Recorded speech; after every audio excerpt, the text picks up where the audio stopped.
Hello, welcome to my channel. I am Evermore Soul and I'm an intuitive tarot reader, and I have a message today. I asked for a vote of what you would rather see, an ancestor message video or a collective reading, and collective reading was picked.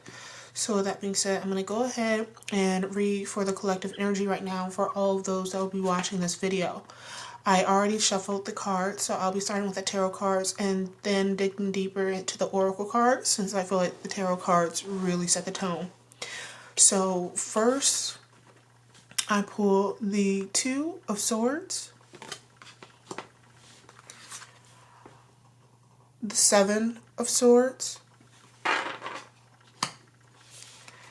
and the Nine of Swords. And under the deck energy, we have the Queen of Swords. So immediately with the Two of Swords, I already knew there is a challenging decision that whoever is watching this needs to make, and I feel like you know already what I'm about to say. With the Seven of Swords and the Nine of Swords, I'm getting a deep feeling that a lot of you were hurt and betrayed by someone else, and right now that's really dictating your life, and you're just stuck on thinking about what was done to you and thinking about, well, how am I supposed to move past this? What on earth is the next step? Like, what am I supposed to be doing? Here is the feeling, the messages that I was getting while I was shuffling everything. A lot of you are stuck in a way of, okay, do I continue on? Part of me feels like it's some type of relationship or friendship.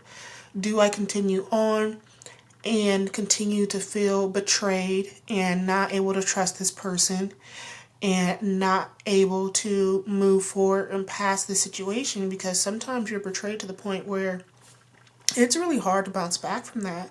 Sometimes when you're betrayed, especially by someone super close to you, it will literally eat away at you and at your mind. So I feel like a lot of you are feeling that right now, especially with the Nine of Swords. You're kind of stuck in this repeated cycle of worry and anxiety being like, oh my God, are they going to do something else to me? Worried about, are they doing something right now? It's just a lot of anxiety and just stuck in this negative cycle because of what have been done to you.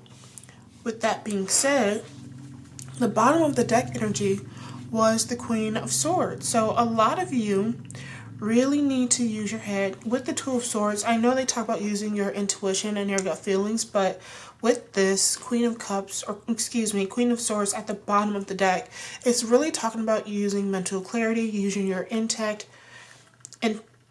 My apologies, using your intelligence. It talks about really leaning in and being a truth seeker and getting down to it. I feel like some of you are missing some information, so it's making it a little hard for you to make your decision. But if you lean into the facts and what you already know what's happened, stop denying what happened. You already know what happened, and you know why it's such a difficult time for you right now. So with that being said, the Queen of Swords comes through and like, hey, we know what happened. We know the truth. We know the information that we need, Two of Swords, to make a decision. But a lot of you, I feel like, are being blinded by your emotions, being blinded by, well, we had so many good memories. Memories is great, but sometimes you have to let someone go because of the present moment. And that's what's happening for you right now. With that being said, I also went ahead and pulled some oracle cards that we're going to go through now.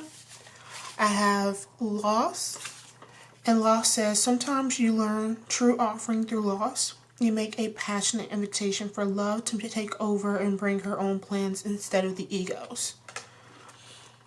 And we also have sacrifice. Sometimes surrender is painful. God's cutting away all that needs to go, aka illusions, obsessions, addictions. It's a sacrifice to love. So a lot of you are going to be cutting away and dealing with the loss of a friendship, a good relationship with a family member because you became betrayed by family too, or in a actual romantic relationship. You're going to have to let those go. And I also want to go ahead and point out that you can grieve over a loss of a relationship with another individual. You have every right to grieve that. Don't think that you have to keep up this tough facade where you say, oh, well, no, it's not impacting me at all. I'm perfectly okay. cry it out. Go ahead and feel your emotions about it. There's no reason to be ashamed. And I don't think as a society we really grieve when a relationship is ended and over.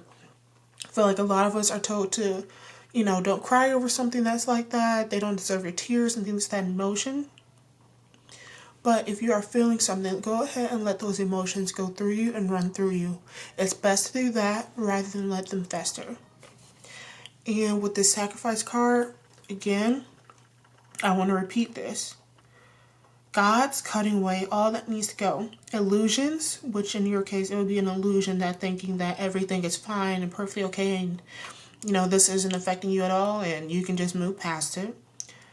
Obsessions, addictions, and sacrifice to love. Here is what I'm getting the sense of and like how I like to think of things. When you are choosing to choose a relationship that's full of turmoil, or you just letting that go, or you've been betrayed, or anything of that nature, when you just know it's time to let everything go, it is also, in my opinion, an act of self-love, because you're telling yourself, you know what, I am worthy of more than what this person can give me at this moment. I'm worthy to be treated with respect. I'm worthy of someone to be open and honest with me and not break my trust. We also have endurance. So endurance is really saying, keep moving through. Don't let something like this determine your life and determine your future relationships. You have to find a way to move past this. There is no reason for you to be stuck in this cycle if you already know what it is you need to do. I feel like this tarot reading and this collective message is just a confirmation of what you already know. The last card we have is Ace of Thread, Fiber. And the key words are wondering, warmth, and gentleness. And I actually want to go ahead and see if I can read directly from the book, if I can find it. So bear with me. I want to see if I can find it. It's the Ace of Thread. Just because this is a newer deck for me and it's not following any type of exact code. It's an oracle deck. So I'm going to read straight from the book. Awakened / upright, wondering, warmth, and gentleness.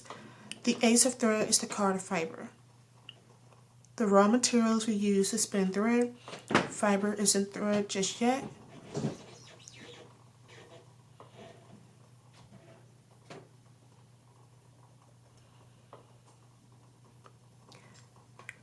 It hasn't been spun into a straight line and it is still free to float on the breeze or lay softly in its bed.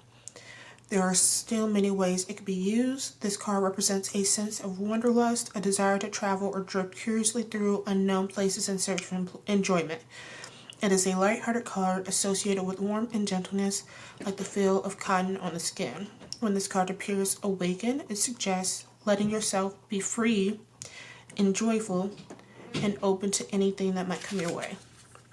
So again, letting go of those previous bonds, letting yourself be free.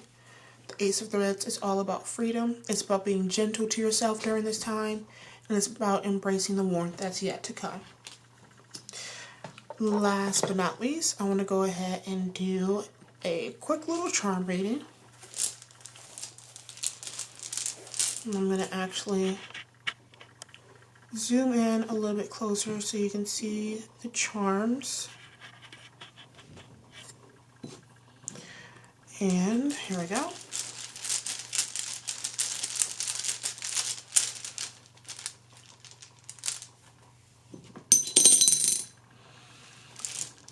Okay.